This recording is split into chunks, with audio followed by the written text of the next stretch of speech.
नमस्कार, मैं हूं हितेश व्यास और आप देख रहे हैं सरोकार, जिसमें हम लगातार आम जनता से जुड़े मुद्दों को आवाज दे रहे हैं। हम समस्या की जड़ तक जाते हैं और उसके समाधान के लिए जनता से जिम्मेदारों से जवाब भी लेते हैं। सड़क परिवहन सीधा सीधा आम आदमी की जरूरत से जुड़ा है। ऐसे में क्या बस स्टैंड पर आम आदमी की सुविधाओं का ख्याल रखा जा रहा है? इस हफ्ते हम शहरों में बस स्टैंड की व्यवस्थाओं पर ही चर्चा करेंगे। शुरू करते हैं सरोकार।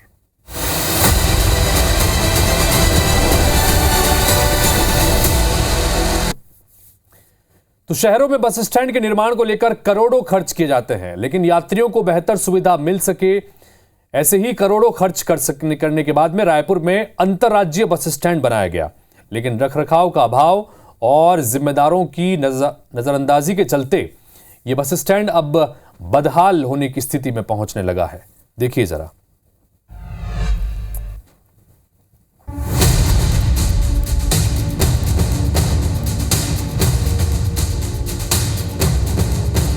रायपुर के भाटागांव अंतर्राज्यीय बस स्टैंड की दुर्दशा किसी से छिपी नहीं है। कभी सफर की सुविधा देने वाला यह बस स्टैंड आज बदहाल है। टूटी फूटी कुर्सियां, कंडम पड़ी बसें और असामाजिक तत्वों का जमावड़ा यहाँ यात्रियों की सुरक्षा और सुविधा के प्रति प्रशासन की लापरवाही का जीता जागता उदाहरण है। इस वक्त हम रायपुर के भाटागांव स्थित बस स्टैंड में मौजूद हैं और यहाँ की सीधी तस्वीरें आप देख रहे हैं। आप देखेंगे कि यहाँ पर बस चालकों ने अपने वाहनों को कहीं पर भी खड़ा कर दिया है। यहाँ पर पार्किंग एरिया है, उसके बावजूद भी बस चालकों की मनमानी यहाँ पर नज़र आ रही है। कहीं पर भी वे अपने बस को खड़ा कर रहे हैं और इस तरह की जो स्थिति है वो रोज़ देखने को मिलती है। अब आइए आपको बताते हैं कि बस स्टैंड में किस तरह की परेशानियां जो है वो यात्रियों को होती है और यहाँ पर किस तरह की अव्यवस्थाएं जो है वो नज़र आती हैं। कहीं पर भी बसें खड़ी है, क्या वजह है? यहाँ जगह कम है। कितनी बसें यहाँ पर रोज़ खड़ी होती है? लगभग यहाँ होगी मैडम 1000 बस। और जैसे कि हम देख रहे हैं कि पार्किंग एरिया बना हुआ है, उसके बाद भी बसें कहीं पर भी खड़ी की गई है। आपका अपना अपना टाइमिंग है, जो टाइमिंग से लगाते हैं। कई ढोने के लिए लगा देते हैं, कोई ऐसे लगा देते हैं। तो कहीं पर भी बस खड़े करने की परमिशन है क्या आप लोगों को? नहीं है। तो कार्रवाई कुछ होती है क्या? नहीं हो रहा है। यहाँ बसें कंडम हालत में खड़ी हैं, जिनका अब कोई इस्तेमाल नहीं होता। इन जर्जर बसों को न सिर्फ जगह घेरने के लिए छोड़ दिया गया है, बल्कि ये असामाजिक तत्वों का अड्डा भी बस स्टैंड में मौजूद है और इस वक्त मैं कंडम बस के अंदर मौजूद हुई और यहाँ की सीधी तस्वीरें आप देख रहे हैं। आप देखेंगे कि यहाँ पर असामाजिक तत्वों का आए दिन डेरा नजर आता है। यहाँ पर आप देखेंगे कि बड़ी संख्या में यहाँ पर डिस्पोजल ग्लासेस पड़ी है, शराब की बोतलें पड़ी हुई है। आए दिन ये जो बस है उसे असामाजिक तत्वों का जो डेरा है वो यहाँ पर जमता हुआ नजर आता है और ऐसे ही कई सारी कंडम बसें यहाँ पर नजर आती है। यहाँ तो आधा से ज्यादा गाड़ी खराब ही पड़ी है। खराब गाड़ियों का कुछ हुआ है क्या? मतलब कुछ नहीं हुआ है। खराब गाड़ियों को बनवाने के लिए नहीं दिया गया? नहीं दिया गया है, बस वैसे खड़े हैं, बहुत दिन से हो गया। अच्छा, जो खराब गाड़ियां हैं उनके लिए मतलब अभी तक के कोई पूछ परख नहीं हुई है बस चालकों द्वारा? वो वहीं पे खड़ी है गाड़ी और वो खड़ी है तो अलग जगह घेर रही है एक, जैसे कि जो चलित बस है उनको भी जगह नहीं मिल पा रही है। जी आप देख रहे हैं बड़ी संख्या में जगह भी गाड़ियों ने घेर रखा है। तो क्या ऐसे में घटनाएं भी हो सकती है कि रात में? बिल्कुल घटनाएं हो सकती है। खराब गाड़ी खड़ी है, नशे के हालत में लोग अंदर बसों में सो रहे हैं। कोई भी लेडीज महिलाएं वहाँ से आसपास से जा रही है, उनके साथ छेड़छाड़ कर रहे हैं। बाहर के पीछे वो कब्रिस्तान के पीछे गेट को खोल दिया गया है, वहाँ से अपराध करके भाग जा रहे हैं अपराधी। इस बस स्टैंड में पार्किंग की अव्यवस्था भी गंभीर चिंता का विषय है। बस चालक जहां चाहे वहां अपनी बसों को खड़ा कर देते हैं और आम जनता के वाहनों की सुरक्षा की कोई जिम्मेदारी नहीं लेता। इस वक्त हम जिस बस में मौजूद है ये 3 सालों से बंद अंतर्राज्यीय बस स्टैंड में ही खड़ी हुई है और यहाँ पर आप देखेंगे कि जो चोर उचक्के हैं उन्होंने यहाँ की सीटें ही चोरी कर ली है। यहाँ पर आप देखेंगे किसी भी सीट में आपको सीट नज़र नहीं आ रही होगी। 1-2 ही महा जैसी सीटें होंगी जहाँ पर की सीट आपको दिख रही है, वरना सभी सीटें जो है यहाँ से गायब है और सारी सीटें इस बस की चोरी कर ली गई है। आप बताइए कि ये जो बस है वो काफ़ी समय से कंडम नज़र आ रही है, कब से ये बस खड़ी है यहाँ पे? ये कम से कम 2 साल हो गया, 2 से 2.5 साल हो गया करीब करीब बस को खड़े हुए यहाँ पर। और यहाँ से बसों से सामान चोरी हो चुके हैं इनके। गाड़ियाँ ठीक ठाक खड़ी भी हुई थी उस समय, लेकिन सारे सामान चोरी हो गए। असामाजिक तत्वों का यहाँ जमवाड़ा रहता है शाम होते ही, इसलिए क्योंकि हमारे यहाँ पर लाइट की सुविधा नहीं है। बस में सीटें ही नहीं, सारी सीटें चोरी हो गई हैं। आसपास में निकाल के बैठने के लिए ले जाते हैं, फिर वहीं सड़ के गल जाता है। ये बताइए कि रात में किस तरह से बस स्टैंड के जो वेटिंग हॉल है वहाँ पर सुरक्षा व्यवस्था के इंतजाम? सुरक्षा व्यवस्था का अभी तो यहाँ पर कोई सिक्योरिटी गार्ड पुलिस तैनात नहीं रहता है। कितने बजे तक आप खुद को सुरक्षित महसूस करते हैं यहाँ पे? 12 बजे तक। 12 बजे के बाद? उसके बाद थोड़ा दिक्कत है। कितने बजे तक? 3-4 बजे तक। तो 1 बजे से 3-4 बजे के बीच में ऐसा क्या होता है कि आप खुद को सुरक्षित महसूस नहीं करते? वही सब असामयिक तत्व तो लोग घूमते रहते हैं, पीने खाने वाले, कोई गांजा वांजा पीने वाले और कोई और सब असामयिक तत्व तो लोग जो चोर चकार लोग इधर उधर घूम रहे हैं। कोई लेडीज वेडीज आ गए 11-12 बजे रात को, तो थोड़ा अनकंफर्टेबल फील होता है उन लोग। बस स्टैंड में साफ सफाई की स्थिति भी दयनीय है।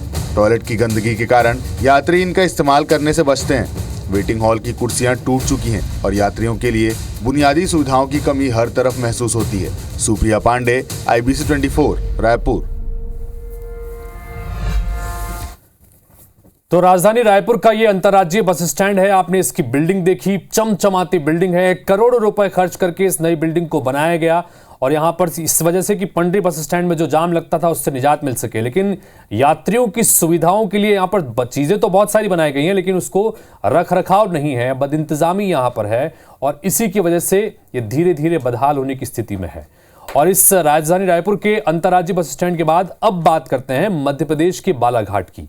यहाँ के बस स्टैंड में 2 यात्री प्रतीक्षालय हैं, लेकिन दोनों ही खस्ता हाल है। प्रतीक्षालयों में गंदगी का अंबार है और असामाजिक तत्वों का जमावड़ा भी यहां पर रहता है। सुरक्षा के भी इंतजाम नजर नहीं आते। देखिए जरा।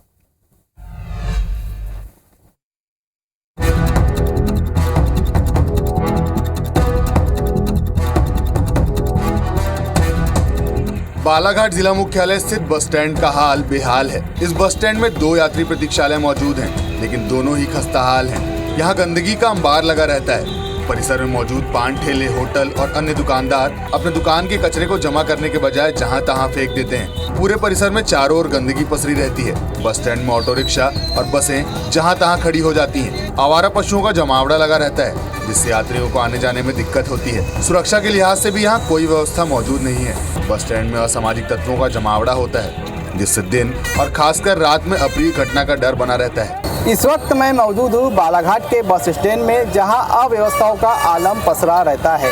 हमारे पीछे आप देख सकते हैं कि ये रिक्शा स्टैंड है, लेकिन यहाँ पर एक भी ऑटो या रिक्शा खड़ा नहीं रहता, जिसके चलते काफ़ी परेशानियों का सामना यात्रियों को करना पड़ता है। ऑटो चालक निर्धारित स्थान पर वाहन खड़ा करने के बजाय बस स्टैंड में पार्किंग कर रहे हैं, जिस कारण बसें इधर उधर खड़ी हो रही है और आवागमन बाधित हो रहा है। वहीं राहगीर एवं बस चालक तथा स्थानीय दुकानदार सभी को परेशानियों का सामना करना पड़ रहा है, मगर इस ओर जिम्मेदारों का ध्यान नहीं है।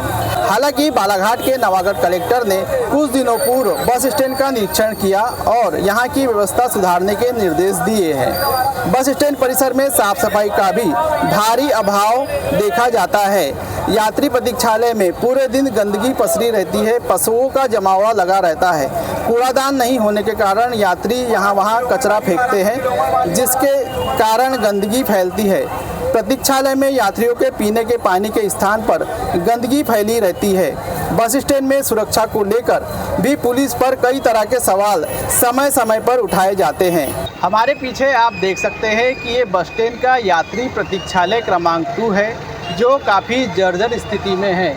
आप देख सकते हैं कि खिड़की टूटी हुई है और सीढ़ियों की हालत ख़राब है, छत जर्जर हो चुकी है, पानी रिश्ता है इस बिल्डिंग में। हालांकि बालाघाट के जो नवागत कलेक्टर है, उन्होंने यहाँ का कुछ दिनों पूर्व निरीक्षण किया था और उनके निरीक्षण के बाद यहाँ पे रंग रोगन का काम ज़रूर चालू हो गया है। सुधार कार्य नगर पालिका के द्वारा ज़रूर किया जा रहा है, लेकिन खाना पूर्ति ही की जा रही है। देख सकते हैं कि रंग रोगन होने के बाद भी छत से पानी अभी भी गिर रहा है। मतलब साफ है कि यहाँ की जो छत है वो काफ़ी जर्जर स्थिति में है।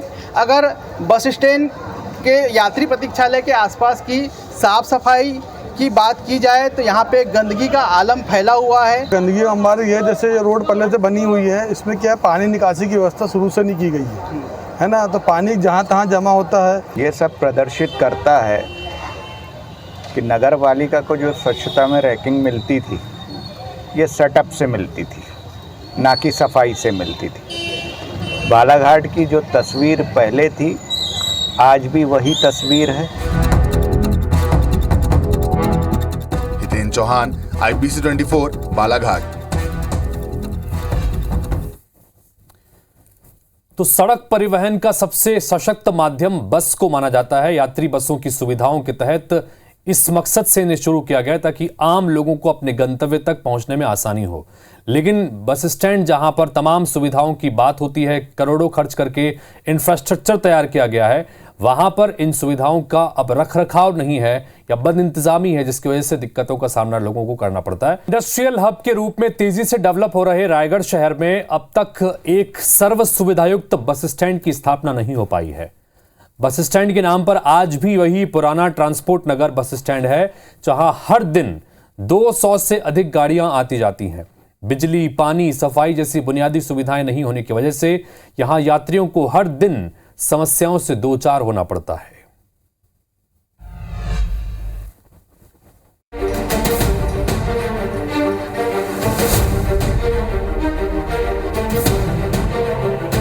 रायगढ़ जिले से हर दिन 200 से अधिक यात्री बसों का परिचालन होता है। शहर से उड़ीसा, झारखंड के साथ साथ यूपी के लिए भी लंबे रूट की बसें चलती हैं। इसके अलावा अंबिकापुर, कोरबा, जशपुर, रायपुर तक के लिए भी सीधी बसें हैं। लेकिन इन सब के बावजूद यात्रियों को बुनियादी सुविधाएं नहीं मिल पा रही है। बस स्टैंड में प्रतीक्षालय के नाम पर एक शेड है जो टूटा हुआ है। न तो यात्रियों के बैठने के लिए चेयर है, न पंखे। रायगढ़ के ट्रांसपोर्ट नगर बस स्टैंड में मौजूद हूँ और पहले मैं आपको तस्वीर दिखाऊंगा कि ये देखिए कि ये वो बस स्टैंड है जिसको सर्व सुविधायुक्त होने का दावा नगर निगम कर रहा है, क्योंकि बस स्टैंड के देखरेख का ज़िम्मा जो है वो नगर निगम का है। नगर निगम इस पूरे बस स्टैंड में सारी व्यवस्थाएं करता है और अमूमन इस बस स्टैंड से लगभग 200 से अधिक बसों का परिचालन हर दिन होता है, चाहे वो उड़ीसा की ओर की बात करें या यूपी की बात करें, अंबिकापुर की ओर बात करें। अलग अलग इलाकों में जशपुर तक लगभग 200 से अधिक बसों का परिचालन चलता है।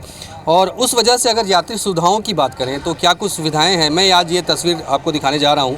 पहले देखिए कि किस तरह की अव्यवस्था आपको इस बस स्टैंड में नज़र आएगी। सबसे बड़ी बात ये है कि जो यात्री आते हैं दूर दूर से, उनके रुकने तक के लिए एक समुचित व्यवस्था नगर निगम नहीं कर पाया है, जबकि इंडस्ट्रियल हब है रायगढ़ और लगातार बड़ी संख्या में लोग यहाँ से आते जाते हैं। लेकिन सुविधाओं की बात करें तो मूलभूत सुविधाएं तक आपको इस बस स्टैंड में नज़र नहीं आएंगी। ये आप देखिए जो यात्री प्रतीक्षालय है, इसकी स्थिति देख के आपको अंदाज़ा लग जाएगा कि क्या ऐसा भी यात्री प्रतीक्षालय हो सकता है। प्रतीक्षालय के नाम पर सिर्फ एक शेड का निर्माण यहाँ पे किया गया है और इसमें जो है जो यात्री है वो किसी तरह इंतज़ार करते हैं बसों के लिए। बैठने तक की व्यवस्था जो है वो यहाँ पे नहीं है और उसकी वजह से लोग जो है काफ़ी परेशान होते हैं। शहर के सबसे बड़े बस स्टैंड में पीने के पानी तक की व्यवस्था नहीं है। नगर निगम ने कुछ साल पहले यहाँ वाटर ATM लगाया था, लेकिन अब वाटर ATM के नाम पर सिवाय शेड के कुछ नहीं। चोरों ने मशीन पर हाथ साफ कर दिया, नलों की टोटियां तक गायब है। वाटर ATM की स्थिति आपको दिखा रहा हूँ। ये नगर निगम ने इस जगह पे वाटर ATM की व्यवस्था की थी और ये पूरा सिस्टम जो है वो टूट गया है। चोरों ने यहाँ पे जो इक्विपमेंट लगे थे उसको चोरी कर ली है। उसके बाद ये सिर्फ एक डब्बा रखा हुआ है, मशीन जो है वो कबाड़ हो गई है। पानी जो है यहाँ पे सुविधा ही नहीं है पानी की और लोगों को बोतल बंद पानी जो है मार्केट से खरीदना पड़ता है। ये पानी की स्थिति है। पानी के लिए एक वाटर ATM यहाँ पे लगाया गया था ना, वाटर ATM नहीं, हाँ एक तो लगाया था, वो निकाल दिए, 3 साल से बंद है वो। पानी की भी यहाँ बहुत दिक्कत है, बहुत ज़्यादा दिक्कत है, पानी भी नहीं मिलता है। ये विडंबना कही जाएगी कि बस स्टैंड में महिला यात्रियों के लिए शौचालय तक की व्यवस्था नहीं है। एक शौचालय है जिसकी बरसों से सफाई नहीं हुई है। सबसे पहले मैं बुनियादी सुविधाओं की बात करूंगा। ये आपको दिखाऊंगा कि ये जो बस स्टैंड है, यहाँ पर यूरिनल की जो व्यवस्था नगर निगम ने की है, ये इस तरह की यहाँ पे स्थिति है कि लोग यहाँ पे जाने से कतराते हैं। सफाई के नाम पर आपको यहाँ पे इस तरह से ये गंदगी नजर आएगी। आप अंदाजा लगा सकते हैं कि लंबे समय से इस जगह पे सफाई नहीं हुई है।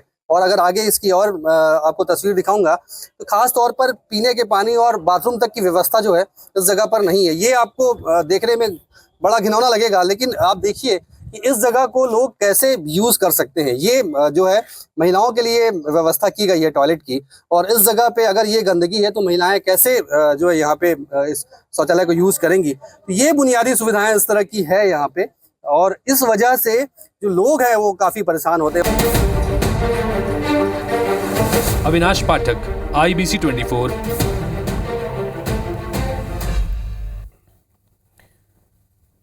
इधर मध्य प्रदेश में नर्मदापुरम में भी बस स्टैंड अपनी बेबसी पर रोता नजर आता है। यात्रियों को यहां मूलभूत सुविधाएं तक उपलब्ध नहीं है। बस स्टैंड के वॉशरूम इतने गंदे रहते हैं कि आप यहां जा नहीं सकते, इसका इस्तेमाल नहीं कर सकते। यहां से 300 से ज्यादा बसें गुजरती हैं, लेकिन यात्रियों को समस्याओं से दो चार फिर भी होना पड़ रहा है।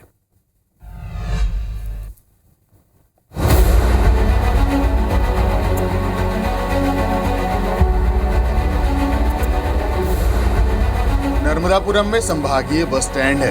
यहाँ नागपुर, पिपरिया, हरदा, बरेली, भोपाल, इंदौर और महाराष्ट्र से लोग आते हैं। यहाँ 330 से अधिक बसें चलती हैं, जिनमें हजारों की संख्या में यात्री सफर करते हैं। लेकिन बात यहाँ सुविधाओं की जाए तो वो नदारद है।